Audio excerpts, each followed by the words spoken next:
Hello everyone, I hope you are doing well. Welcome to the series of newspaper analysis. Today we will discuss the important news, the current affairs which are given in the Hindu and the Indian Express. तो जैसा आप लोग जानते हैं कि हम लोग 2025 में इंटर कर चुके हैं, तो आज का जो सबसे इम्पॉर्टेंट जो थॉट्स है, जो कोटेशन वो देख लेते हैं। Every day is a new beginning, start strong this new year, dream big, work hard and make 2025 your best year yet. Embrace the new year with A heart full of hope and mind full of ambition. तो इस साल आप लोग जो work कीजिए वो work बहुत hard होना चाहिए, स्मार्ट वर्क होना चाहिए, ड्रीम बिग, सपने बड़े होने चाहिए। जैसे डॉक्टर एपीजे अब्दुल कलाम कलाम ने भी कहा है, सपने बड़े होने चाहिए। और इस साल को एक नए साल, एक स्ट्रॉन्ग ईयर से आप लोग यहाँ शुरुआत कीजिए, क्योंकि हर एक जो दिन होता है वो एक नया बिगिनिंग होता है, क्योंकि उसमें कुछ आप नया करते, कुछ नया सीखते, तो हर एक दिन एक नया दिन होता है। और इस साल को आप एक फुल होप के साथ, फुल एम्बिशन के साथ आपको यहाँ पर जीना है। तो यह नया साल जो 2025 है उसे हम लोग बेस्ट ईयर बना सकते हैं। तो ये हमारा यहाँ का थाउट है। तो इस साल का सबसे पहला जो न्यूज़ है, जो इंडियन और हिंदू एक्सप्रेस का, वो हम आज डिस्कस करेंगे। क्योंकि अगर आप देखें तो जो तो 2-3 दिन से जो न्यूज़ आ रहा था वो उतना इम्पोर्टेंट भी न्यूज़ नहीं था, और वो हम लोग भी आज डिस्कस करेंगे। क्या होता है कि जो इम्पोर्टेंट न्यूज़ होता है वो एक्सप्लेन पेज में आपको, चाहे वो इंडियन एक्सप्रेस हो चाहे वो हिंदूज़ हो, जिसमें टेक्स्ट एंड कॉन्टेक्स्ट में वो डिस्कस हो जाता है। जैसे आप लोगों ने देखा होगा जो अभी रिसेंटली फिर से जो इसरो का जो मिशन था, डॉकिंग मिशन, वो डॉकिंग मिशन के बारे में हम लोग डिस्कस भी कर लिया था। उसी का वो 2-3 दिन से आपको न्यूज़ रिपीटेडली दिया जा रहा था न्यूज़पेपर में। तो सबसे पहले यहाँ पर देख लेते हो आज का जो इम्पॉर्टेंट न्यूज़ है, जो करंट अफेयर्स है आपका। तो सबसे पहले यहाँ का करंट अफेयर्स की हम लोग यहाँ पर बात करें। Network of doctors in Jammu Kashmir brings golden hour to remote area. तो ये जो गोल्डन आवर होता है ये क्या होता है, ये सबसे ज़्यादा इंपॉर्टेंट है। ये आपको डायरेक्ट पीटी में, चाहे वो स्टेट पीसीएस हो चाहे वो यूपीएससी हो, पूछा जा सकता है। तो बताया जा रहा है कि गोल्डन आवर क्या होता है, कोई भी एक समय होता है जब किसी तरह का इंजरी होता है एक्सीडेंट के कारण। तो यहाँ देखिए, जैसे जो एक्ट में, जो मोटर व्हीकल एक्ट है या उस तरह का जो एक्ट है, उसमें डिफाइन क्या किया गया गोल्डन आवर को, the time period of up to 1 hour following the catastrophic injury when the possibility of avoiding mortality via rapid medical care is greatest. तो जो टाइम पीरियड होता है जब एक्सीडेंट होता है किसी रोड पर, तो गोल्डन आवर के समय किसको कहा जाता है, जो एक्सीडेंट होता है तो उसके 1 घंटा का जो अंतराल होता है, उस अंतराल में अगर आप पेशेंट को हॉस्पिटल पहुंचा देते हैं और डॉक्टर उस समय इलाज कर देता है उस 1 घंटा के अंदर में, तो उसका बचने का चांस आपको बहुत ज़्यादा होता है। समझिए कि 90% से ऊपर बचने का चांस होता है। लेकिन अगर क्योंकि वो ब्लड ज़्यादा आपका क्या होता है, बाहर निकल जाता है, तो उसके कारण क्या होता है, अगर 1 घंटा बाद आप पहुंच रहे हैं या मतलब 1 घंटा बाद इलाज हो रहा है, तो एक्सीडेंट के बाद जो मरने का चांस होता है वो ज़्यादा, आपको जो फर्टिलिटी रेट होता है वो इंक्रीज़ हो जाता है। तो इसलिए इसे गोल्डन आवर में बताया गया है कि आप पेशेंट को तुरंत हॉस्पिटल आप वहाँ पर पहुँचाएँ, जो नज़दीकी अस्पताल हो वहाँ पर आप तुरंत भर्ती कराएँ। इसलिए आप देखेंगे उसी तरह से गुड सैमरिटन, इसी को गुड सैमरिटन भी एक बोला जाता है, जिसमें कि जो व्यक्ति, अगर कोई रोड पर एक्सीडेंट हो गया या किसी तरह का इंजरी हो गया, तो आप उसे तुरंत हॉस्पिटल जो पहुँचाने वाला जो व्यक्ति होता है उसे गुड सैमरिटन बोला जाता है। तो बहुत सारे पहले क्या होता था कि एक रूल बना होता था कि जो हॉस्पिटल पहुँचाएगा तो पुलिस उससे पूछताछ करती थी, हो सकता था उस पर केस भी हो जाता था। तो वो डर से क्या करता, आदमी को देखते हुए जिस रोड पर किसी तरह का एक्सीडेंट हो रहा तो उसे देखकर वो नज़रअंदाज कर देता, वो आगे निकल जाता था। लेकिन अब जो है, यह गवर्नमेंट ने इसे अवेयरनेस फैलाने के लिए कि जो पर्सन्स है, अगर जो किसी तरह के इंडिविजुअल को देख रहा है कि वो इंज्योर्ड हो रहा है या मतलब कि एक्सीडेंट हो गया, तो उसे तुरंत वो अस्पताल पहुंचाए। इसलिए गवर्नमेंट ने बहुत सारे इंसेंटिव शुरू किया है। अगर यहाँ देखेंगे तो 10,000, 5,000 सेंट्रल गवर्नमेंट भी प्रोवाइड करती है, चाहे डिफरेंट स्टेट गवर्नमेंट का अपना अपना एक मॉनेटरी जो ग्रांट है, जो बेनिफिट्स है, वो गवर्नमेंट आपको प्रोवाइड करवाती है। तो ये आपको यहाँ पर इंजुरी और ये मतलब जो एक्ट के थ्रू ये गोल्डन आवर को डिफाइन किया है। तो बहुत सारे डिस्ट्रिक्ट्स में, बहुत सारे स्टेट्स में ये आपको मेनली प्रोवाइड कराया जाता है। मेनली जो गोल्डन आवर का उसको अवेयरनेस उसके लिए फैलाया जाता है। तो यहाँ पर अगर देखेंगे तो जम्मू कश्मीर में बहुत सारे डॉक्टर ने क्या किया, एक सेव हर्ट जो फाउंडेशन है उसके तहत बहुत सारे डॉक्टर ने क्या किया, एक व्हाट्सएप ग्रुप भी बनाया, जिसके कारण क्या होता है, कोई भी अगर पेशेंट से आपको इंजरी हो जाता है और तो उसको अगर जैसे हार्ट ट्रांसप्लांट का काम है या किसी तरह का मतलब डॉक्टर का काम है, तो स्पेशलिस्ट को बुलाना पड़ता है। तो डॉक्टर्स का एक ग्रुप है, तो उस तरह से जो नज़दीकी डॉक्टर होते हैं, जो स्पेशलिस्ट होते हैं, उनको तुरंत वहाँ पर बुलाया जाता है इलाज करने के लिए। तो उससे फर्टिलिटी रेट आपको क्या होता है वहाँ पर जो डिक्रीज हो जाता है। तो बहुत सारे लद्दाख में, तो ये एक अच्छी बात है, ये आप लिख सकते हैं किसी भी केस स्टडी में। लेकिन यहाँ पर जो इंपॉर्टेंट फैक्ट्स है आपको प्रीलिम्स के लिए, वो गोल्डन आवर है। तो ये एक बहुत बड़ा इनिशिएटिव है गवर्नमेंट का। फिर नेक्स्ट देखें स्कॉर्पिन, जो जानते हैं सबमरीन आज के समय में जो अगर देखें तो सारे देश के पास सबमरीन नहीं होता। सबमरीन क्या हुआ कि मतलब जो ये पूरा आप देख रहे हैं ये पूरा पानी में आपको पनडुब्बी बोला जाता है, ये पानी में पूरी तरह से आपको डूब जाता है और ये पता नहीं चलता, ये स्टिल्थ होता है, मतलब इतना जो एक छुपा हुआ बोलते हैं सबमरीन होता है वो पानी के अंदर जो डूब जाता है वो पूरा एकदम गहराई में जाकर किसी भी कंट्री में किसी भी ओशियन रीजन में क्या करता है, ये किसी भी कंट्री पर हमला भी कर सकता है। तो ये मेनली प्रोटेक्शन के लिए जो, क्योंकि लैंड पर तो आप पुलिस फोर्स लगा दे या बॉर्डर सिक्योरिटी फोर्स आप लगा सकते हैं, लेकिन जो पानी के अंदर आप इस तरह के लैंड तो क्रिएशन होता नहीं कि वहाँ पर आप बॉर्डर पूरी तरह से सील कर दे, तो इसलिए सबमरीन को लगाया जाता है, जिसके कारण क्या होगा डिफेंस प्रोवाइड करे किसी भी कंट्री के लिए। और सबमरीन होता है तो एक डिटरेंस प्रोवाइड करता है, मतलब जैसे पाकिस्तान हो गया, जो नेबरिंग कंट्री है, जो हॉस्टाइल नेबरिंग कंट्री जैसे पाकिस्तान हो गया, चाइना हो गया, तो इंडिया इस पर आपको ज़्यादा काम कर रही है। तो इंडिया के पास भी अपना सबमरीन है जो न्यूक्लियर सबमरीन हो गया या मतलब डीजल पर चलने वाला सबमरीन हो गया, उस तरह से सबमरीन पर आप इंडिया भी क्या कर रही है, ज़्यादा फोकस कर रही है।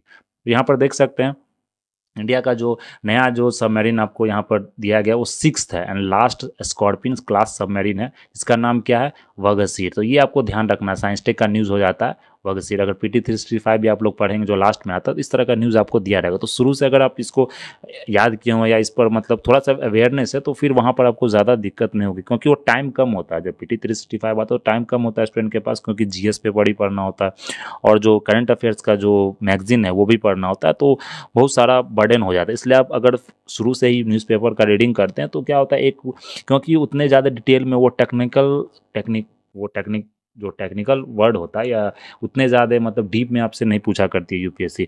वो क्या होती है जो और यूपीएससी का जो सिलेबस है जनरल साइंस का उसमें लिखा भी गया है कि specialisation is not required in any subject और any kind of that science और एनी सब्जेक्ट। तो उसमें यूपीएससी आपको इस तरह से पूछा जाएगा कि ये क्या है, अगर दिया जाएगा recently this words were in the news, वग सीड पूछ गया। जैसे प्रोजेक्ट 15, ये प्रोजेक्ट 15 के अंदर ये बनाया गया था स्टील्थ डिस्ट्रॉयर। सूरत भी एक आपको सबमरीन क्लास का मतलब कि सबमरीन है। फिर अगर जैसे यहाँ पर देखें प्रोजेक्ट 17 के अंदर बनाया गया नीलगिरी, तो इस तरह के आपको पूछा जा सकता है these words were seen these were in the news, what it signifies, ये मतलब किसे बिलोंग करती है या क्या चीज़ है ये। तो इस तरह का आपको ऑप्शंस जो होता है वो एग्ज़ाम में पूछा जाता है, तो इसे आप याद रखिएगा। तो इसमें यही इंपॉर्टेंट है, ये जो मैगजॉन डॉक शिप बिल्डर्स मुंबई का उसके द्वारा यह पूरा मैन्युफैक्चर किया गया।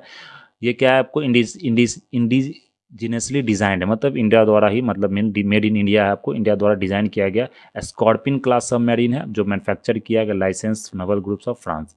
नीलगिरी क्या लीडर, जो नीलगिरी आपको submarine the lead ship of project 17 है, major advancement over the Shivalik frigate. जो शिवालिक भी सबमरीन था उसका मेजर एडवांसमेंट है, इसमें थोड़ा सा सोफिस्टिकेटेड जो टेक्नोलॉजी उसका यूज किया गया। तो ये आपको ध्यान रखना है। इसमें क्या होता है कि जो रडार है वो रडार आपको जल्दी से, जैसे कोई भी कंट्री का क्या होता है एक रडार सिस्टम होता है, उससे वो कंट्री जल्दी से पता लगा लेती है कि कोई भी डिफेंस टेक्नोलॉजी है कि इस एरिया में या किसी बॉर्डर एरिया में। तो ये आपको उस टेक्नोलॉजी को या क्या करती है छुपा लेती है। स्टील्थ मींस क्या होता है, छुपा लेना, मतलब कि पता नहीं चलने देता है कि ये सबमरीन आपको पनडुब्बी पानी के अंदर है। तो ये आपको ध्यान रखना है। तो इसी तरह से प्रोजेक्ट 15B का डिस्ट्रॉयर सूरत भी है आपको, जो कि मतलब कलकत्ता क्लास प्रोजेक्ट 15A के द्वारा बनाया गया है।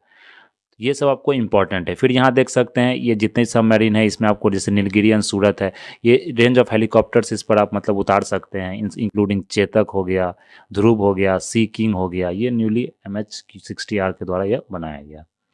ये सब इंपॉर्टेंट है। देखते हैं feature such as rail less helicopter transversing system and visual air and landing system ensure seamless operations under all conditions. किसी भी कंडीशंस में आप यहाँ पर मतलब कि हेलीकॉप्टर को लैंड करा सकते हैं। तो ये सबमरीन के बारे में था। इसमें इतना नहीं, प्रोजेक्ट 15 है, प्रोजेक्ट 16 है, प्रोजेक्ट 17 है, क्या होता है, कौन से सब क्लास सबमरीन है, वो सब आप लोग अच्छे से मतलब जो डिटेल में आप स्टडी करेंगे साइंस एंड टेक्नोलॉजी के पार्ट में, क्योंकि वो डिटेल में आपको वहाँ मतलब समझना होता है। अगर मेंस में क्या होता है कि डिटेलिंग में आपको पूछा जाता है किस प्रिंसिपल पर वर्क करता है, क्या मतलब कंडीशंस है, क्या इंडिया के पास कितने सबमरीन्स हैं, क्या इसका मतलब इम्पैक्ट होता है मतलब जो इंटरनेशनल रिलेशन पर, ये सब बहुत तरह के आपको क्वेश्चंस वहाँ पूछे जाते हैं।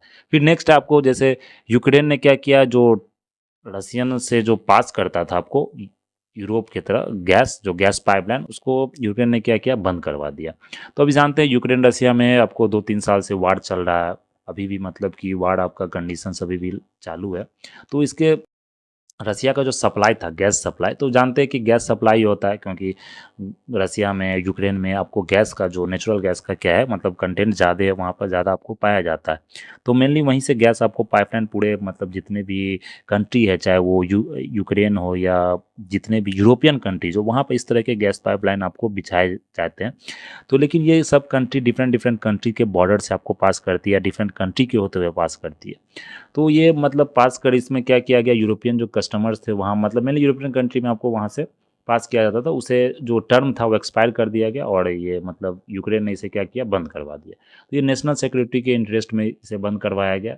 इस रसिया बहुत ज़्यादा इसमें लूज़ भी करेगा मार्केट को, फाइनेंशियल लॉस भी होगा, क्योंकि यूरोप ने ऑलरेडी डिसाइड कर दिया कि हम लोग फेज आउट कर देंगे। अब वो क्लीन एनर्जी की तरफ मूव कर रही है। कोई भी कंट्री आप देखेंगे जो COP29 मीटिंग हुआ या डिफरेंट टाइप्स ऑफ जो UNFCCC का क्लाइमेट चेंज का मीटिंग है, तो उसमें आप हर एक कंट्री ने अपना एक टारगेट रखा है कि हम लोग मतलब कि खासकर जो डेवलप्ड कंट्री है, जो टारगेट रखा है कि हम लोग भी क्या करेंगे, मूव करेंगे, फेज आउट करेंगे जितने भी फॉसिल फ्यूल्स पर जो हम लोग ईंधन बनाते हैं, जितने फॉसिल फ्यूल्स पर हम लोग बिजली प्रोड्यूस करते हैं, इलेक्ट्रिसिटी प्रोड्यूस करते हैं, तो हम लोग क्या किस पर प्रोड्यूस करेंगे, आप क्लीन एनर्जी, जैसे न्यूक्लियर हो गया, आपको सोलर एनर्जी हो गया, विंड एनर्जी हो गया, तो डिफरेंट टाइप्स ऑफ जो एनर्जी है, चाहे वो हाइड्रोजन बेस्ड एनर्जी है, उस पर हम लोग क्या करेंगे, आप डिपेंडेंट होंगे। तो ये आपको यहाँ पर ध्यान रखना है।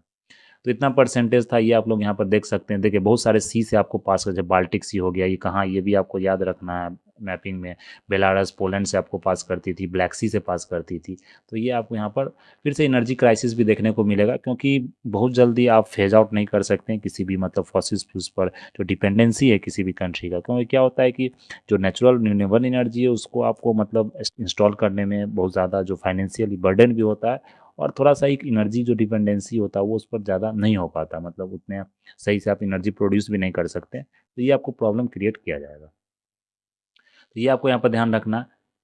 फिर है कि जो अभी के समय में एक इम्पॉर्टेंट न्यूज़ आपको चल रहा है, ये मेनली प्रीलिम्स के लिए इम्पॉर्टेंट नहीं है, ये मेनली मेंस के लिए है, या इंटरव्यू में या इथिक्स में, एस्से में आप इसे लिख सकते हैं। जो पॉपुलेशन का जो कंट्रोल है आज के समय में, टैकलिंग पॉपुलेशन कंट्रोल, वो एक अलग एक समस्या बनकर आपको निकल रही है। अलग अलग मतलब एक कंसर्न है किसी भी देश के लिए। एक तो पॉपुलेशन ग्रोथ जो हो रहा है वो, और एक जो क्या हो रहा है, पॉपुलेशन डिक्लाइन भी हो रहा है और फर्टिलिटी भी डिक्लाइन हो रहा है। तो किसी देश में फर्टिलिटी बहुत इंक्रीज्ड है, किसी देश में फर्टिलिटी आपको बहुत कम है।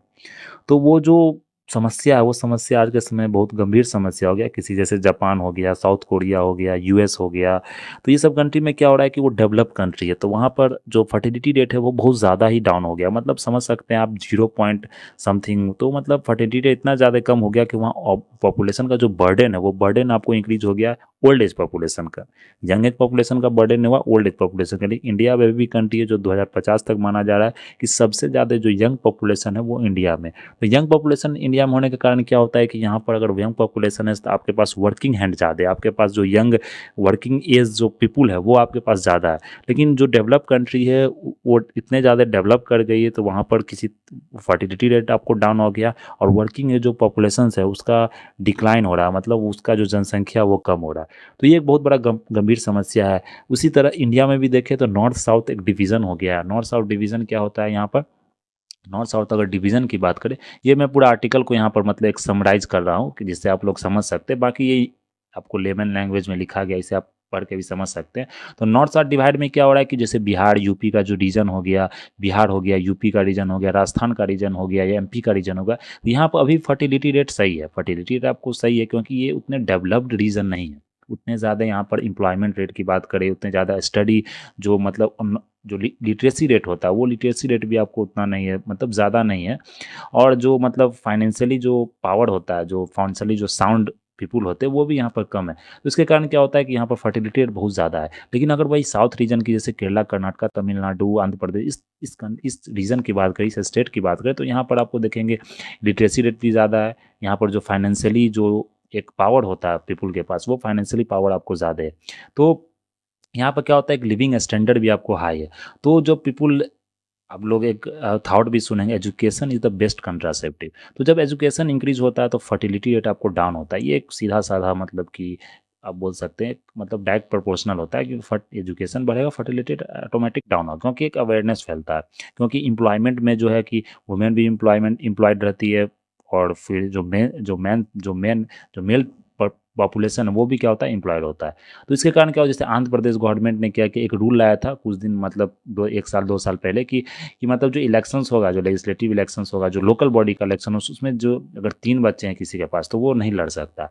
लेकिन अब जाके क्या हुआ, पॉपुलेशन का जो बर्डन था, जो यंग पॉपुलेशन था वो कम हो गया, ओल्ड एज पॉपुलेशन ज़्यादा हो गया, तो सरकार को अब ज़्यादा पैसा खर्च करना पड़ता है मेंटेनेंस में, चाहे वो अगर बोल सकते हैं तो किसी भी तरह का जो हेल्थ में जो वृद्ध जो जो ओल्ड एज पॉपुलेशन है उसको उनको सही रखने में, या मतलब सबसे ज़्यादा खर्च करना पड़ता है पेंशन्स में। तो इसके कारण क्या हो रही है, जो साउथ स्टेट है वो अब क्या कर रही है कि मतलब कि पॉपुलेशंस को बढ़ाने के नए नए स्कीम्स, नए नए इंसेंटिवाइज कर रही है पॉपुलेशन को। तो वहाँ पर मतलब फिर से सरकार बोल रही है आंध्र प्रदेश में कि मतलब फिर से आपको पास कर रही है कि मतलब 2 से ज़्यादा अगर बच्चा है तभी आप एलिजिबल हो सकते हैं लोकल बॉडी इलेक्शंस का, चाहे वो पंचायत का हो चाहे वो म्यूनिसपैलिटी का हो।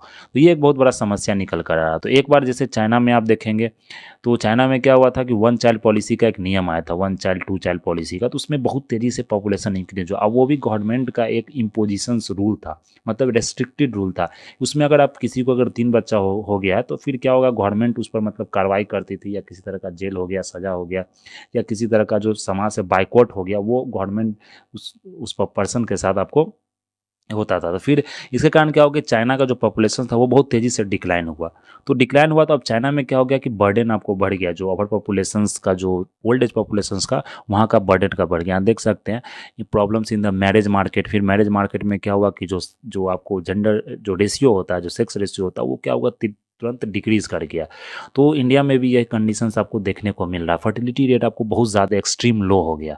तो ये आपको रिवर्स तो आप नहीं कर सकते हैं, क्योंकि एक बार जो ये चल जाता है तो फिर रिवर्स नहीं कर सकते। कोई भी कंट्री अगर डेवलप करती है तो इसे आप रिवर्स नहीं कर सकते। कैसे, जैसे आप साउथ कोरिया जापान में देखो, बहुत सारे गवर्नमेंट इंसेंटिव दे रही है मतलब फैमिली को कि आप मतलब कि चाइल्ड रेज कीजिए, आपको मतलब ये सिक्योरिटी मिलेगा, ये सोशल सिक्योरिटी मिलेगा, हेल्थ बेनिफिट्स मिलेगा, मतलब पूरा जो मतलब खर्च होता है बच्चे का वो खर्च सरकार उठाएगी। फिर भी ये मतलब कि जो फैमिली है वो फैमिली चाइल्ड रेज नहीं करना चाहती है।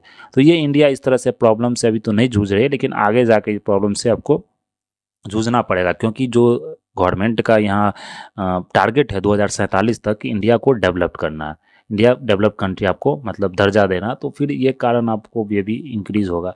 तो ये आपको यहाँ पर ध्यान रखना है।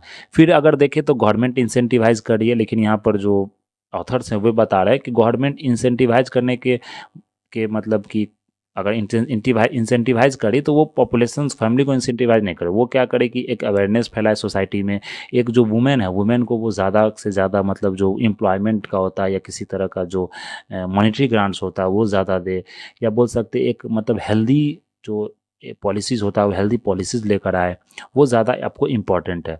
तो स्टेट का एक सोशल सपोर्ट होना चाहिए, चिल्ड्रन का एजुकेशन पर जो खर्च होना चाहिए वो वुमेन को दिया जाए। फिर वुमेन का जो इंगेजमेंट होगा रिप्रोडक्शन के समय में, वो जो जितने दिन का जो मतलब पूरा होता है उसमें सरकार उसे कंपनसेशन दे।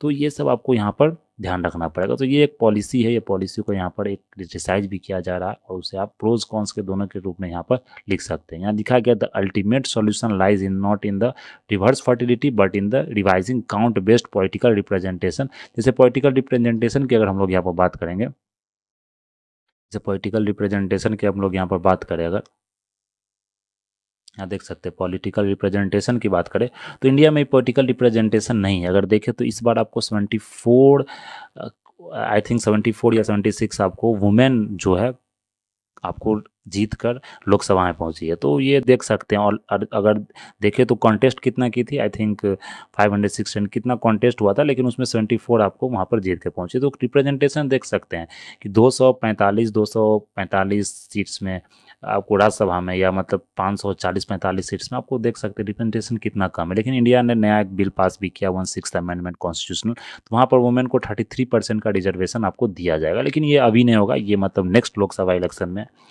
माना जाता है कि जब ये जो डिलिमिटेशन कमीशंस का जो रिपोर्ट आ जाएगा उसके अकॉर्डिंग आपको यह चीज़ कराया जाएगा। लेकिन ये 15 ही साल तक कराया जाएगा, वो भी इम्पॉर्टेंट है।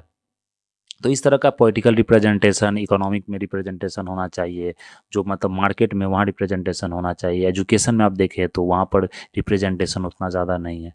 तो सिर्फ ये मतलब कि आपको पॉलिसी बनाने से या रिस्ट्रिक्शन इम्पोज करने से आपको इस तरह का प्रॉब्लम से आप सॉल्व नहीं कर सकते। ये आपको यहाँ पर ध्यान रखना है।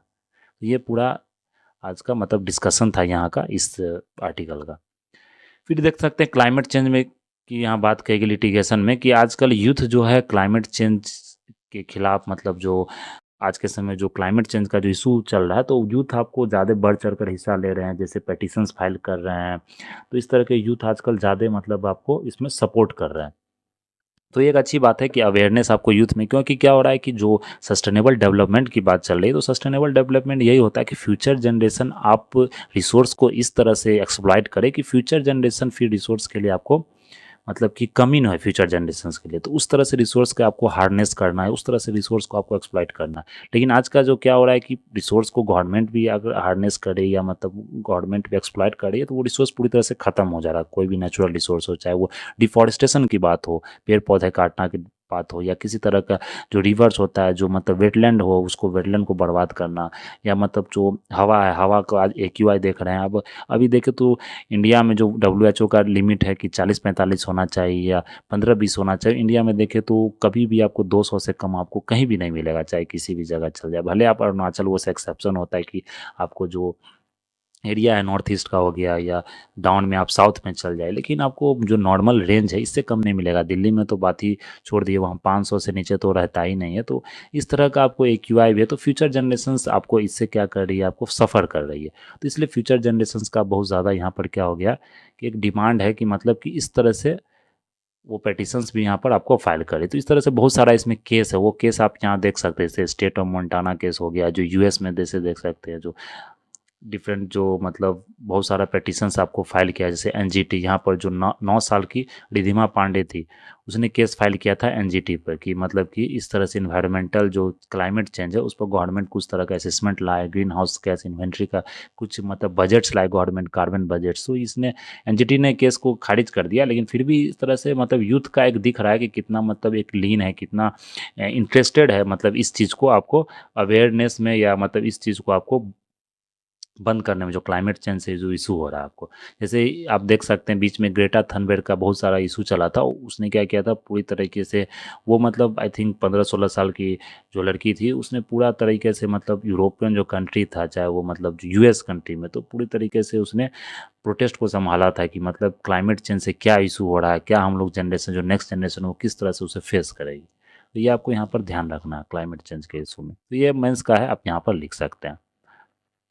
फिर एक देखिए जो अब क्या हो रहा है आज के समय में, जो फोर्स, जो फाइटर होता है, जानते हैं फाइटर क्या होता है, मतलब जो एरोप्लेन ही होता है, लेकिन वो हवा में आपको पूरे तरीके से मतलब उसमें क्या होता है, एक पूरा मशीन्स लगा होता है, मतलब जो डिफेंस सिस्टम होता है वो पूरा लगा होता है, वो हवा में जाके आपको फाइट करती है। जो फाइटर का आप देखा, आपने वीडियो भी देखा होगा, अभी जो 26 जनवरी आने वाला है, तो डिफरेंट जो फाइटर्स है आपको पूरी तरीके से दिखाया जाता है, मतलब कि क्या क्या इंडिया में किस तरह का फाइटर बना हुआ है। तो एक फाइटर पे एक डायलेमा ये चल रहा है कि बहुत सारे कंट्री अब फाइटर आपको ज़्यादा बना रहे, चाहे वो चाइना हो, तो एक रेस चल रहा है फाइटर में। तो इंडिया में बहुत सारा अब इंडिजिनस वे में आपको बन रहा है, चाहे वो मेक इन इंडिया का प्रोजेक्ट हो, मेक इन इंडिया का प्रोजेक्ट उस थ्रू भी आप बन रहा है। भले टेक्नोलॉजिकल ट्रांसफ़र की बात चल रही है, मतलब कि कुछ कुछ टेक्नोलॉजी क्या होता है कि हम लोग विदेश से मंगाते हैं, बाकी सारा टेक्नोलॉजी हम लोग क्या करते हैं, इंडिया में ही वो पार्ट्स बनाते हैं।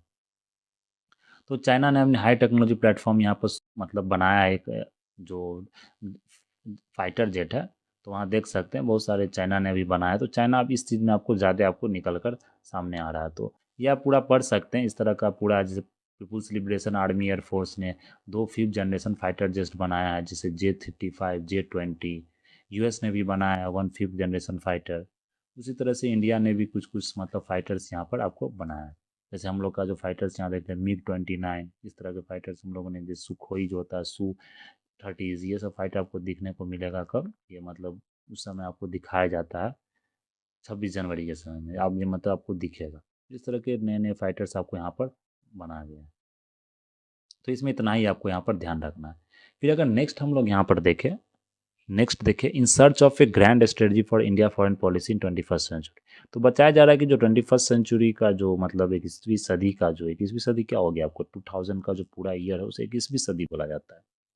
तो जैसे 2099 तक ये क्या होगा, 21वीं सदी हो जाएगा आपको। तो ये मतलब किस तरह से इंडिया का क्या स्ट्रेटजी है मतलब फॉरेन पॉलिसी का, वो इसमें पूरा डिस्कशन किया गया है। तो बहुत सारे ऑथर्स का यहाँ बुक है, किस कौन ऑथर क्या इंडिया के बारे में बोलता है, क्या मतलब फॉरेन पॉलिसी है, क्या रिलेशंस है इंटरनेशनल कंट्री से, वो आपको यहाँ पर डिस्कस किया गया है। जैसे यहाँ पर देख सकते हैं, influence India closest strategic partner, इसने बहुत सारे 7 कंट्रीज़ के बारे में लिखा जो इंडिया का इंपॉर्टेंट एलाइज है, जैसे जापान हो गया, इसराइल, फ्रांस, जितने भी G7 कंट्रीज है, यूएस, यूएई, जो I2U2 भी होता है। तो ये क्या है कि अलायंस इससे बना के रखे जो फ्रेंडशिप आपको आगे जाके मतलब कि पावर, जो लीडिंग वर्ल्ड पावर होता है, उसमें आपको मदद करेगी। जैसे इंडिया विश्व गुरु की बात कर रहा है, तो आपको इस तरह से यहाँ पर काम करना पड़ेगा, फॉरेन रिलेशंस बनाने पड़ेंगे जो जो इंपॉर्टेंट कंट्री है, तो ही जाकर आप यहाँ पर विश्व गुरु बन सकते हैं। जैसे यहाँ पर देख सकते हैं, फ्रेंडशिप का 3 फोल्ड बताया गया। India can not depend on multilateral framework to advance on its path, need specific bilateral relationship to power it forward. फिर सेकंड क्या है कि इंडिया जो फ्रेंड्स है by large are those believe in Indian struggle economy. Third क्या है, friends are invested in India. Country to qualify in China, strategic independence as a country willing to deterrent challenge to China hegemony. तो China पर सब country अभी लगा हुआ है। रसिया क्या कर रही है, काम कर रही है कि इंडिया चाइना को आपको मतलब एक साथ लाया जाए। ब्रिक्स समिट में आपने देखा होगा जो रसिया में कजान में हुआ था, तो वहाँ पर मोदी और शी जिनपिंग के साथ मीटिंग हुआ था बहुत दिनों के बाद। तो वहीं पर ये जो क्लैश जो हुआ था, आपको ये क्या बोलते हैं, वहाँ पर जो हुआ था लद्दाख रीजन में, तो उस क्लैश को बरोबर बात किया गया। ये सब उस मीटिंग में देखा गया था। ये आपको यहाँ पर ध्यान रखना। तो बहुत सारे ऑथर का यहाँ बुक है, आप उसे यहाँ पर डिस्कस कर सकते हैं। फिर देखें नेक्स्ट जो इम्पोर्टेंट न्यूज़ है, भोपाल गैस ट्रेजेडी। ये 1984 में आई थिंक ये भोपाल गैस ट्रेजेडी का इंसिडेंट हुआ था। एक रेलवे मैन करके सीरीज है, द रेलवे मैन, वो बहुत ही मतलब अच्छा सीरीज है रेलवे मैन। उसमें पूरी अच्छे तरीके से आपको बताया गया, एक रियल स्टोरी की तरह बताया गया। किसी तरह का उसमें अगर देखेंगे तो मिक्स नहीं है कि कुछ मसाला नहीं है, मतलब एक रियल स्टोरी बताया गया रेलवे मैन में कि किस तरह से भोपाल जो गैस ट्रेजेडी हुआ था वो किस कारण हुआ था और कैसे बचाव हुआ था। एक रेलवे मैन जो जो था वो किस कैसे बचाव किया गया। तो बहुत ज़्यादा इसमें जान भी आपको गई थी, आई थिंक 50 साल से ऊपर इसमें मौतें भी हुई थी। तो अगर यहाँ देख सकते हैं आप, जो भोपाल गैस ट्रेजेडी की हम लोग अगर बात करें यहाँ, आप देख सकते हैं किस तरह से भोपाल गैस ट्रेजेडी का यहाँ हुआ था। तो फिर यहाँ देखा था जो पीथम, अभी क्या हुआ है कि जो मतलब भोपाल गैस स्ट्रेटजी में जितने भी मतलब केमिकल्स थे, जो टॉक्सिक वेस्ट थे, उसे वहीं पर अभी पड़ा रहने दिया जा रहा। मतलब कि ऐसा नहीं कि 40 साल तक वहाँ से उठाया नहीं गया, लेकिन मतलब जो गवर्नमेंट था, जो मद्रास हाई कोर्ट ने, मध्य प्रदेश के जो हाई कोर्ट ने, उसने कहा कि मतलब 4 वीक का डेडलाइन दिया है कि आपको उस जितना भी वहाँ का वेस्ट है, क्योंकि क्या होता है वेस्ट धीरे धीरे जो मतलब डिकम्पोज होता है, तो फिर उसका जो, क्योंकि वो एक तरह से बोला जाता है कि हजार्डस वेस्ट है। मतलब जो भोपाल गैस ट्रेजेडी था उसमें जानते हैं कि आपको साइनाइड का पूरा मतलब एक वेस्ट था। तो उस वेस्ट को आपको क्या करना है, इंसिनरेट करना है। इंसिनरेट मीन्स क्या होता है कि मतलब एक बहुत ही हाई टेम्परेचर पर बर्न करना है और उसे एग्जामिन करना है कि लोकल इन्वायरमेंट क्या असर पड़ता है उसे। इसी नहीं कि किसी भी पानी में मिक्स कर दे, तो वो इसलिए वहाँ से उसे हटाने की बात कही गई है। तो ये पीथमपुरा जो इंडस्ट्रियल एरिया है, वहाँ पर आपको भोपाल गैस स्ट्रेटजी का जितना भी वेस्ट था, उस वेस्ट को अच्छे से डिकम्पोज करना, अच्छे से डिस्पोज करना है कि किसी तरह का वो इन्वायरमेंट पर असर न पड़े, पानी में ना मिले।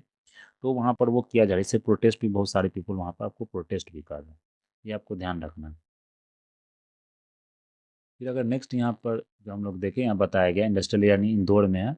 फिर the waste was lying at the side, 40 साल से वेस्ट आपको लाइट है, जिसमें 5,000 पर्सनस का मतलब कि मौत हो गया था आपको, जो मोर देन 5,000। अभी भी मतलब उसका असर दिख रहा है, क्योंकि जितना भी एक्सपोजर हुआ था, जो जितने भी बगल के सोसाइटी थे, कम्युनिटी थे, वहाँ एक्सपोजर बहुत तेज़ी से हुआ था। तो एक्सपोजर के कारण आपको ये वहाँ पर क्या हो रहा है कि बहुत सारा मतलब अभी भी जो मतलब पर्सन्स है वो डिसेबल्ड निकल रहे हैं, मतलब कि माइंड जो है अपने तरीके से विकसित नहीं हो पा रहा बच्चे लोगों का। तो ये एक असर अभी भी देखने को मिल रहा है। इसलिए बोला जाता है जो वेस्ट है उसे वेस्ट को अच्छे से डिकम्पोज किया जाए। तो स्पिल फ्री ट्रक्स था, जिसमें देख सकते हो 337 टन आपको केमिकल वेस्ट है, जो कि मतलब पीतमपुरा सिटी में आपको लोकेटेड है। 250 किलोमीटर का क्लीन कॉरिडोर मूवमेंट आपको ट्रक्स बनाया गया है, मतलब बहुत सारे ट्रक्स को लाया गया, उसे अच्छे से डिस्पैच किया जा रहा है वहाँ से, पैकिंग एंड लोडिंग। इतना ट्रक्स आपको वहाँ पर है, स्पेशली ट्रेंड वर्कर्स आपको हैं, जो कि सेंट्रल पॉल्यूशन कंट्रोल बोर्ड के अंदर ये पूरा काम आपको किया जा रहा है। तो इंसिनरेट किया जाएगा स्टोरेज फिर डिस्पोजल फैसिलिटी में पीतमपुरा धार धार डिस्ट्रिक्ट में। फिर अगर नेक्स्ट यहाँ पर क्या होगा कि इंसिनरेट किया जाएगा स्मॉल बैच में, हाई टेम्परेचर में डीजल का यूज किया जाएगा। तो ये सब आप यहाँ पर देख सकते हो। इंसिनरेट का मतलब ही होता है कि हाई टेम्परेचर पर उसे जलाया जाता है, फिर आपको डिस्पोज किया जाएगा अच्छे से। तो ये आपको यहाँ पर ध्यान रखना है। फिर नेक्स्ट है आपको एफसीआरए का वायलेशन जो एनजीए द्वारा किया जा रहा है, तो उसने चार्टर्ड अकाउंटेंट्स को बोला है कि मतलब उस पर ध्यान रखें क्योंकि क्या होता है कि जो एनजीओज़ का जो फंडिंग मिलता है किसी भी विदेश कंट्री से, फॉरेन कंट्री से, तो वो आपको फंडिंग उसी चीज़ में खर्च कर सकता है जिसके लिए वो फंडिंग वहाँ से मंगवाया गया है एनजीओ के द्वारा। तो इसके लिए क्या होता है, ऑडिट होता है। आप अकाउंट से डायरेक्ट फंडिंग नहीं बनाना चाहिए, आपको एसबीआई में आपका एक अकाउंट होना चाहिए, वहाँ से आप फंडिंग, ये दिल्ली के अकाउंट में होना चाहिए। वहाँ से आपको फंडिंग का पूरा रिव्यू किया जाएगा कि फंड आप कहाँ खर्च करें, किस कंट्री से आपको फंड मिल रहा है। क्योंकि क्या होता है, फंड का बहुत ज़्यादा यूज आजकल जो इलीगल एक्टिविटी में ज़्यादा होता है। तो गवर्नमेंट ने, जो मिनिस्ट्री ऑफ होम अफेयर्स है, उसने यह नोटिस आपको दिया और बताया गया कि जो जितने भी आपको जो यहाँ देख सकते हैं, जो रजिस्टर किया जाता है FCRA, foreign contribution regulation act के तहत, जो 2010 का आपको एक्ट है उसके द्वारा यहाँ रेगुलेशन किया जाता है। तो एक्ट्स ने क्या किया, मतलब रिक्वायर किया कि जो चार्टर्ड अकाउंटेंट है वो सर्टिफाई करे कि एसोसिएशन और एनजीओ जो है, जो एसोसिएशन और एनजीओ हैं, वो क्या करें, यहाँ पर एनजीओ है यूटिलाइज जो जो फॉरेन फंड्स है, कंट्रीब्यूशन है, वो जिस पर्पज़ के लिए उसने रिसीव किया था या रजिस्टर किया था, वहाँ पर उसे उसी तरह से यूटिलाइज कर रहे हैं। उसका पूरा एक एनुअल फाइनेंशियल स्टेटमेंट्स देना है, एफसीआरए पोर्टल पर उसे अपलोड करना है। तो ये मिनिस्ट्री द्वारा यह निकाला गया है। फिर ऑडिटर्स क्या करेंगे, उसे स्पेसिफाई करेंगे कोई वायलेशन हुआ है कि नहीं हुआ, ये ध्यान रखना एफसीआरए के अंदर। ये आपको इम्पोर्टेंट यहाँ पर फैक्ट्स था। फिर वही स्कॉर्पियन द्वारा जो हम लोगों ने डिस्कस किया था, उसी स्कॉर्पियन द्वारा फिर स्पेडेक्स का जो हम लोग ने वीडियो में अच्छे से डिस्कस किया था, पूरा वीडियो हम लोग ने इसरो का वीडियो भी देखा था और उसमें अच्छे से बताया था डॉकिंग क्या होता है, स्पेस डॉकिंग क्या होता है, कि दो मतलब जो मतलब कोई भी अगर, जैसे अगर यहाँ स्पेस डॉकिंग की हम लोग बात करें, स्पेस डॉकिंग क्या होता है कि कोई भी अगर दो जैसे सैटेलाइट है, तो सैटेलाइट को एक साथ आप नहीं भेज रहे हैं, कोई भी से दो सैटेलाइट्स है तो सैटेलाइट्स को आप एक साथ नहीं भेज रहे हैं। वो क्या करें, सैटेलाइट्स को आप मतलब कि अलग से, जैसे कोई भी सैटेलाइट है तो सैटेलाइट को आप एक साथ नहीं भेज रहे, दो अलग अलग सैटेलाइट्स को भेज रहे हैं, वो ऊपर जाके क्या करें, एक दूसरे से जुड़ जा रही है। तो क्या होता है कि एक वन गो में आपको भेजना आसान होता है, मतलब आसान नहीं होता, इसलिए दो दो अलग अलग मतलब टाइम में भेजा जाता है। वो डॉकिंग करती है, फिर वहाँ अपने से जुड़ के फिर वो एक बड़ा सैटेलाइट आपको पूरा मतलब बन जाता है। तो बताया जा रहा है इसरो द्वारा कि जो चंद्रयान 4 मिशन होगा, नेक्स्ट जो चंद्रयान 4 मिशन होगा, उस मिशन को इसी तरह से आपको बनाया जाएगा डॉकिंग के एक्सपेरिमेंट से। तो यहाँ पर चंद्रयान का जो 4 मिशन होगा उसमें सॉइल सैंपल्स लाया जाएगा मून टू अर्थ, ये आपको ध्यान रखना। तो C-60 mission of the polar satellite जो लॉन्च व्हीकल था वो प्लेस किया गया, 220 केजी का सैटेलाइट, वो हम लोग डिस्कस भी किया था। तो इसरो का ये फर्स्ट स्पेस डॉकिंग एक्सपेरिमेंट था।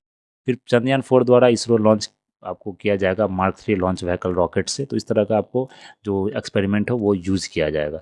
यहाँ देख सकते हैं GSLV का, PSLV का, SSLV का, इस तरह का पूरा लॉन्च किया जाएगा। डॉकिंग क्या है कि इंपॉर्टेंट है ऑल फ्यूचर मिशंस के लिए। जैसे अंतरिक्ष यान जो अभी मिशन होने वाला, अंतरिक्ष स्टेशन बनाया जाएगा जो स्पेस स्टेशन, उसमें भी इस तरह का स्पेडेक्स एक्स का जो डॉकिंग है वो एक्सपेरिमेंट वहाँ यूज किया जाएगा। तो यहाँ पर आप देख सकते हैं,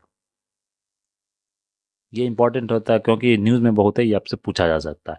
फिर अगर नेक्स्ट देखें नाइट्रेट्स, तो नाइट्रेट्स क्या होता है कि मतलब एक हार्मफुल केमिकल होता है, क्योंकि आजकल हम लोग जो यूरिया का यूज़ बहुत ज़्यादा करते हैं ग्रेन का प्रोडक्शन करने में, एग्रीकल्चर का प्रोडक्शन करने में। तो बहुत सारे खेतों में आप देखेंगे कि यूरिया का ओवर ज़्यादा यूटिलाइजेशन हो रहा है, फूड को ग्रो करने में किसानों द्वारा ज़्यादा हो रहा है, एक अवेयरनेस नहीं है। तो उसके कारण क्या हो रहा है कि वो जाके मिक्सअप हो जाता है आपको ग्राउंड वाटर से या कोई किसी भी मतलब वाटर से। तो वे उसके कारण क्या हो रहा है कि जो ग्राउंड वाटर है वो उसमें नाइट्रेट्स का जो लेवल है वो बहुत तेज़ी से इंक्रीज हुआ है। तो बहुत सारा हेल्थ हैजार्ड्स उसे देखने को मिला यंग चिल्ड्रन में। तो यंग चिल्ड्रन का जो मेंटल ग्रोथ है वो सही से नहीं हो पाता, इन्वायरमेंटल का जो टॉक्सिसिटी है वो तेज़ी से इंक्रीज हुआ। ये सेंट्रल ग्राउंड वाटर बोर्ड द्वारा आपको निकाला जाता है, ये पूरा सर्वे किया जाता है। तो बताया जा रहा है कि 440 डिस्ट्रिक्ट्स में पाया गया है कि मतलब ग्राउंड वाटर का जो लेवल है, जो टॉक्सिसिटी है, चाहे वो नाइट्रेट्स को लेकर वो आपको एक्सेसिव बहुत ज़्यादा इंक्रीज हो गया। तो बताया जा रहा है कि नॉर्मल होता है 45 mg/लीटर, मतलब 1 लीटर में 45 माइक्रोग्राम अगर मिलीग्राम आपको नाइट्रेट्स है तो सही है, परमिसेबल लिमिट है। लेकिन अगर उससे ज़्यादा हो जा रहा है तो फिर वो आपको नुकसान पहुंचाएगा। तो ये आपको ध्यान रखना। और नाइट्रोजनस फर्टिलाइजर के कारण आजकल ये ज़्यादा आपको इंक्रीज हो रहा है। तो यहाँ पर देख सकते हैं 19.8% हैड नाइट्रेट्स और नाइट्रोजन कंपाउंड्स, तो ये ज़्यादा सेफ लिमिट से आपको ज़्यादा है। फिर जैसे जो कौन कौन सा डिस्ट्रिक्ट में सबसे ज़्यादा ये चीज़ देखने को मिला, राजस्थान में, कर्नाटका में, तमिलनाडु में हाईएस्ट नाइट्रेट का कंटामिनेशन प्रॉब्लम आपको देखने को मिला है। देख सकते हैं आपको कितना, लगभग 50% के लगभग आपको नाइट्रेट्स का कंटेंट देखने को मिला। फिर राजस्थान, मध्य प्रदेश, गुजरात में आप देख सकते हैं वहाँ भी ये ज़्यादा आपको मिला है। महाराष्ट्र, तेलंगाना, तो ये साउथ स्टेट में, नॉर्थ वेस्ट का जो स्टेट है या नॉर्थन स्टेट्स है वहाँ पर आपको देखने को ज़्यादा मिलेगा। तो ग्राउंड वाटर का क्वालिटी आपको क्या हो रहा है, डिक्रीज हो रहा है। फ्लोराइड का, यूरेनियम का, उसका भी क्वांटिटी आपको चाहे तेज़ी से क्या हो रहा है, इंक्रीज कर रहा है। फिर फ्लोराइड का जो कंसंट्रेशन देखें वो परमिसेबल लिमिट से भी वो ज़्यादा हो, वो भी मेजर कंसर्न उसके साथ। उसका आप जानते हैं जब ज़्यादा फ्लोराइड हो जाता तो क्या कौन सा बीमारी होता है, फ्लोराइसिस होता है। फिर नाइट्रेट्स हो जाता था, ब्लू बेबी सिंड्रोम, ये आपको ज़्यादा वहाँ पर देखने को मिलेगा। तो इस तरह का आपको डिजीज़ भी ज़्यादा है। तो एग्ज़ाम में पूछा जाता है मतलब कि कौन किसके कमी से या किसके ज़्यादा एक्सेसिव होने से कौन सा डिजीज़ होता है। यहाँ देख सकते हैं एनीथिंग ओवर 30 पार्ट पर बिलियन पीपीबी ऑफ पार्ट पर billion uranium is consider unsafe and several. तो ये आपको ध्यान रखना था। 30 मतलब 30 पार्ट पर बिलियन से अगर ज़्यादा हो रहा है कोई भी मतलब लिमिट इसका यूरेनियम का, तो फिर आपको मतलब क्या अनसेफ है। ये राजस्थान, गुजरात, हरियाणा में यहाँ पर आपको ज़्यादा दिखने मिले क्योंकि वहाँ ग्राउंड वाटर आपको ओवर एक्सप्लॉइटेड हो रहा है। तो जितने ज़्यादा आप ग्राउंड वाटर को ओवर एक्सप्लॉइट करेंगे तो वो उतना ज़्यादा आपको यूरेनियम का कंटेंट उसमें ज़्यादा बढ़े, क्योंकि ग्राउंड वाटर अब धीरे धीरे कम हो रहा है उस रीजन में, क्योंकि वहाँ जो खेती हो रहा है ट्यूबवेल से, तो उसके कारण ग्राउंड वाटर का जो रिलीज है वो ज़्यादा हो रहा है। तो उसके कारण जो यूरेनियम का कंटेंट है वो आपको ज़्यादा मिक्स हो रहा है पानी में। तो ये आपको ध्यान रखना। और रेन का उतना ज़्यादा मतलब जो सब रेन फेड एरिया है, मतलब रेन उतना ज़्यादा होता नहीं, बारिश वहाँ पर उतना ज़्यादा होती नहीं, तो इसके कारण वहाँ पर आपको ग्राउंड वाटर कंटामिनेशन बहुत तेज़ी से इंक्रीज हुआ है। यहाँ देख सकते हैं पूरे कंट्री में अगर बताया गया 60.4% आपको ग्राउंड वाटर का एक्सट्रैक्शन है। तो ये चीज़ आपको यहाँ पर ध्यान रखना। देख सकते हैं about 73% of the blocks analyse for ground water levels are in the safe zone, meaning that they are replenished enough compensate. तो कम से कम 73% ब्लॉक्स अभी सही है। बाकी मतलब अगर देखें तो पूरे कंट्री में तो अभी स्थिति खराब हो रहा है। वाटर स्ट्रेस्ड रीजन आपको धीरे धीरे बन रहा है। नॉर्थ का जितने भी रीजन है, चाहे वो राजस्थान हो, गुजरात हो, चाहे वो MP हो, चाहे वो कर्नाटका हो, चाहे वो अपर जो रीजन है पंजाब का, हरियाणा का, वो सब रीजन में आपको दिक्कत देखने को मिल रही है। चाहे अभी किसी भी जगह देखें तो गर्मी में तो जानते हैं वाटर का प्रॉब्लम कितना ज़्यादा आपको निकल कर आता है। फिर अगर देखें तो नया रिपोर्ट आया स्कूल इनरोलमेंट का। तो स्कूल इनरोलमेंट का रिपोर्ट में बताया गया है कि ओवर 1 करोड़ इन 2023-2024 में। तो ये 2023 से 24 के पूरे ईयर में आपको 1 करोड़ से ऊपर मतलब कि जो इनरोलमेंट रेशियो था वो घट गया है। तो ये रिपोर्ट एजुकेशन मिनिस्ट्री द्वारा निकाला आपको जाता है। तो रिपोर्ट के बारे में अगर यहाँ पर देखें तो बताया जा रहा है 1 करोड़ ड्रॉप हुआ है प्रीवियस ईयर से। 24.8 करोड़ का स्टूडेंट्स का इनरोल एकेडमिक ईयर में हुआ है, जो कि मतलब घटा है। किसके द्वारा निकाला जाता है? UDISC+। ये आप फुल फॉर्म भी याद रखिए क्योंकि डिफरेंट कॉम्पिटिटिव एग्जाम से फुल फॉर्म पूछा था। Unified district information system for education plus report किसके द्वारा? एजुकेशन मिनिस्ट्री द्वारा यहाँ पर रिलीज किया जाता है। तो यहाँ पर दिखाया गया कि बहुत सारे जो मतलब फैसिलिटीज़ है वो स्कूल में वो आपको चेंज हुआ ब्लॉक लेवल पर, डिस्ट्रिक्ट लेवल पर। तो ये आपको दिखाया कि वहाँ पर ज़्यादा आपको इनरोलमेंट रेट घटा। इसमें फीमेल का ज़्यादा खासकर घटा। जैसे बिहार, यूपी की बात करें तो वहाँ सबसे ज़्यादा आपको देखने को मिले highest drop in enrolment rates. तो ये आपको यहाँ पर ध्यान रखना है। फिर अगर नेक्स्ट हम लोग यहाँ पर देखें, कैबिनेट्स ने क्या किया कि DAP जो डाई अमोनियम फॉस्फेट होता है, जो फर्टिलाइजर्स होता है एक इंपॉर्टेंट फर्टिलाइजर्स, उसका क्या क्या है कि मतलब सब्सिडी आपको बढ़ाया गया है। कितना सब्सिडी? 3500 पर मेट्रिक टन आपको सब्सिडी यहाँ पे क्या किया गया, दिया जाता है। 1 जनवरी से इसे लागू किया गया। मतलब जब तक मतलब गवर्नमेंट आपको नहीं बोलती है कब तक ये, लेकिन ये 1 जनवरी से आपको लागू हो गया। तो फिर और क्या यहाँ किया गया? प्रधानमंत्री का जो फसल बीमा योजना था और ये स्ट्रक्चर वेदर फेस्ट क्रॉप था इंश्योरेंस स्कीम, उसे 2025-26 तक आपको बढ़ा दिया गया। फिर पैकेज था DAP का, ये over and above the approve nutrient based subsidy रहेगा। स्मूथ अवेलेबिलिटी मिलेगा DAP का फार्मर्स को एट अफोर्डेबल प्राइस, क्योंकि इसका दाम बढ़ गया था तो फार्मर को ज़्यादा तकलीफ होती है, इसलिए MSP का गारंटी देने के लिए सरकार से जो प्रोटेस्ट भी बहुत ज़्यादा फार्मर द्वारा किया जा रहा था, लेकिन गवर्नमेंट ने क्या किया है कि DAP का जो सब्सिडी कॉस्ट था वही बढ़ा दिया गया। In spite of geopolitical constant and volatility of global market, क्योंकि ज़्यादा से ज़्यादा हमारा जो फर्टिलाइजर होता है वो ग्लोबल मार्केट से आता है। तो लेकिन गवर्नमेंट ने क्या किया, फिर भी इसे बढ़ाया था। न्यू ईयर का ये गिफ्ट था आपको प्रधानमंत्री फसल बीमा योजना। तो ये सब यहाँ पर आप देख सकते हैं। तो बहुत सारे इंश्योरेंस स्कीम भी है, जैसे यहाँ पर weather information network data system, इसे भी वेदर डाटा से आपको यहाँ पर सेटअप किया गया कि आपको किसानों को वेदर के बारे में बताया जाएगा। फिर मेमोरेंडम ऑफ अंडरस्टैंडिंग भी साइन किया गया नॉन बासमती वाइट राइस को ministry of cooperation India, ministry of trade off Indonesia के द्वारा। ये आपको इतना मिलियन टन है नॉन बासमती का, ये आपको प्रोडक्शन और इंटरनेशनल प्राइसेस को डिसाइड किया जाएगा। फिर एक क्या हुआ कि एक नया मतलब जो स्पेसीज है जिसको वास्प बोला जाता है, उसका यहाँ पर डिस्कवरी ये हुआ है कि अल्ट्रा ब्लैक एक ब्राजीलियन वेलवेट एंट का डिस्कवरी हुआ। Ultra black variant. तो अल्ट्रा ब्लैक क्या होता है वो देखेंगे यहाँ पर। तो ये जो है कि जो ये जो आपको वास्प है, वास्प क्या होता है? ये एक अलग प्रजाति होता है।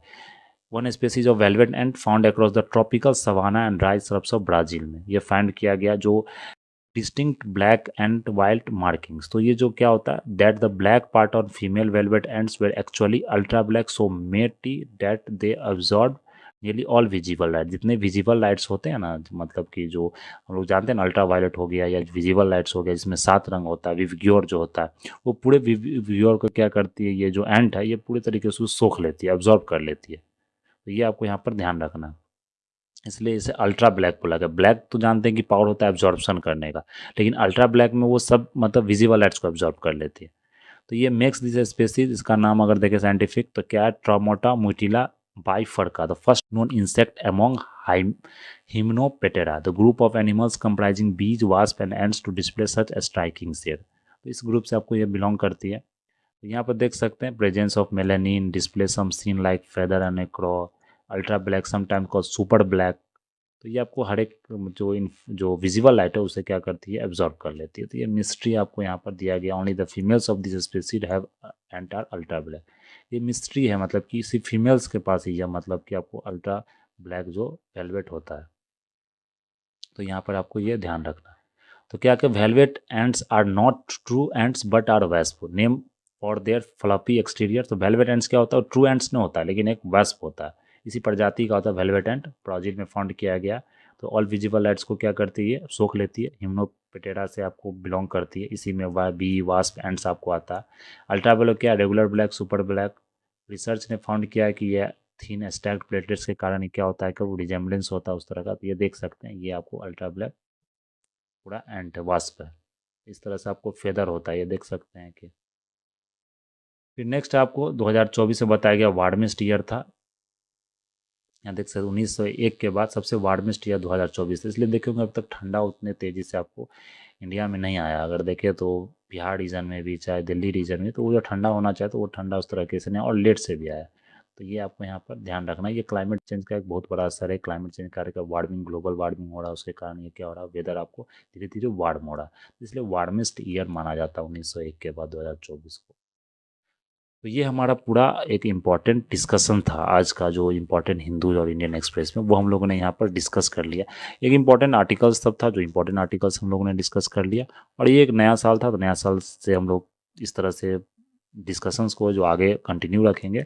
और आपको थोड़ा सा वर्क यहाँ पर, एक स्मार्ट वर्क, एक हार्ड वर्क आपको करना पड़ेगा इस ईयर को अच्छे से बनाने के लिए, अच्छा बनाने के लिए एक एम्बिशन, एक होप के साथ आपको यहाँ पर शुरुआत करना पड़ेगा। तो ये हमारा आज का पूरा डिस्कशन था। ये जो पूरा डिस्कशन था इसका जो पूरा पीडीएफ है आपको यहाँ पर क्वालिटी जीएसएस क्लासेस में, जो कि टेलीग्राम चैनल है, वहाँ पर आपको यह पीडीएफ आप वहाँ से डाउनलोड कर सकते हैं। तो इतना ही न्यूज़ इंपॉर्टेंट था, से आप वहाँ से डिस्कस कर सकते, उसे आप स्टडी कर सकते हैं। तो आज के लिए हम लोग इतना ही रहने देते हैं। That's all for today. Thank you very much and take care.